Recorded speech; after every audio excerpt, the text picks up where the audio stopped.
મિત્રો, આપણે બધા જ જાણીએ છીએ કે ફળોમાંથી આપણને આપણા શરીર માટે ખૂબ જ આવશ્યક વિટામિન્સ, મિનરલ્સ અને ફ્રુક્ટોઝના રૂપે એનર્જી મળે છે અને તે આપણને નબળાઈ વગેરે રોગોથી બચાવવામાં, ઇમ્યુનિટી વધારવામાં તથા આપણા શરીરને સ્વસ્થ રાખવામાં ખૂબ જ મહત્ત્વનો ભાગ ભજવે છે. પણ શું તમને એ ખબર છે કે જો તમને ફળો ખાવાના ચોક્કસ સમય વિશેનું જ્ઞાન હોય તો ફળોનો ખૂબ વધારે લાભ આપણા શરીરને મળી શકે છે અને તેનાથી ઉલટું જો ફળ ખોટા સમયે ખાવામાં આવે તો તેનાથી શરીરને નુકસાન પણ થઈ શકે છે.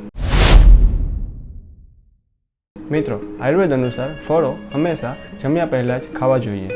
હવે આપણને એવો પ્રશ્ન ચોક્કસથી થાય જ કે ફળ ખાધા પહેલાં ખાઈએ કે ખાધા પછી ખાઈએ, એમાં એવો તો શું મોટો ફેર પડી જવાનો છે?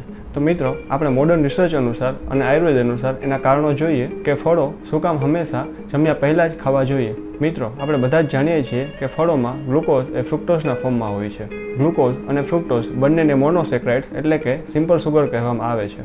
એ બંનેને સિમ્પલ સુગર એટલા માટે કહેવામાં આવે છે કે પાચન દરમિયાન આંત્રમાંથી તે બંનેનું રક્તમાં સીધું જ એબ્ઝોર્પ્શન થઈ શકે છે. પણ એ બંને વચ્ચે તફાવત એ છે કે આપણા શરીરને જ્યારે શક્તિની જરૂર પડે ત્યારે શક્તિના ઉત્પાદન માટે તે ગ્લુકોઝનો ઉપયોગ સીધો જ કરી શકે છે અને એટલે જ ગ્લુકોઝને રેડી અથવા તો ઇન્સ્ટન્ટ શર્કરા કહેવામાં આવે છે. પણ શક્તિના ઉત્પાદન માટે આપણું શરીર ફ્રુક્ટોઝનો ઉપયોગ ગ્લુકોઝની જેમ સીધું કરી શકતું નથી, પણ તેના બદલે તેનો ઉપયોગ કરવા માટે ફ્રુક્ટોઝને લીવર દ્વારા પહેલાં ગ્લુકોઝમાં કન્વર્ટ કરવું પડે છે.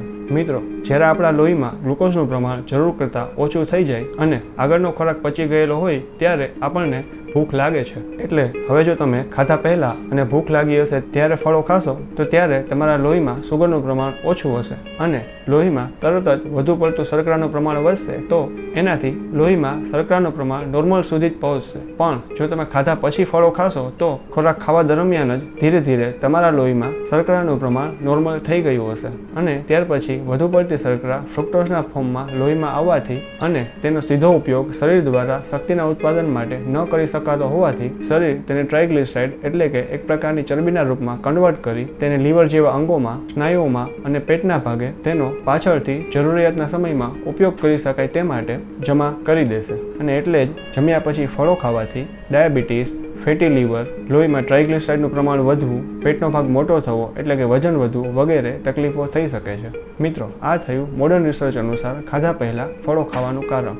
હવે જોઈએ આયુર્વેદ પ્રમાણેનું કારણ. મિત્રો, આયુર્વેદ પ્રમાણે ખાવાની શરૂઆત હંમેશા મીઠી વસ્તુઓથી કરવી જોઈએ અને ખાવાના અંતે તુરા રસવાળી વસ્તુઓ ખાવી જોઈએ.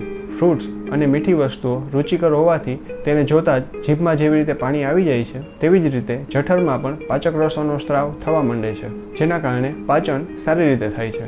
મિત્રો, સેલિબ્રિટીઝના ફેમસ ડાયટિશિયન રુજુતા દિવેકરનો મત પણ આયુર્વેદ સમાન જ છે કે ફળો હંમેશા જમ્યા પહેલાં અથવા તો કસરત કર્યા પછી જ ખાવા જોઈએ, પણ જમ્યા પછી એટલે કે ડેઝર્ટના રૂપમાં ફળો ક્યારેય ન ખાવા જોઈએ. ખાવાના અંતે તુરા રસવાળી વસ્તુઓ ખાવાનું કારણ એ છે કે જેવી રીતે મીઠી વસ્તુઓ પાચક રસોનો સ્ત્રાવ વધારે છે તેવી રીતે તુરો રસ પાચક રસોનો સ્ત્રાવ ઘટાડે છે. તેથી ખાવાના અંતે તુરા રસવાળી વસ્તુઓ ખાવી ફાયદાકારક છે અને એટલે જ આપણે પરંપરાથી અજાણતા જ ખાધા પછી તુરા રસવાળી સોપારી અને એલચી નાખેલું તુરા રસવાળું નાગરવેલનું પાન ખાતા હોઈએ છીએ.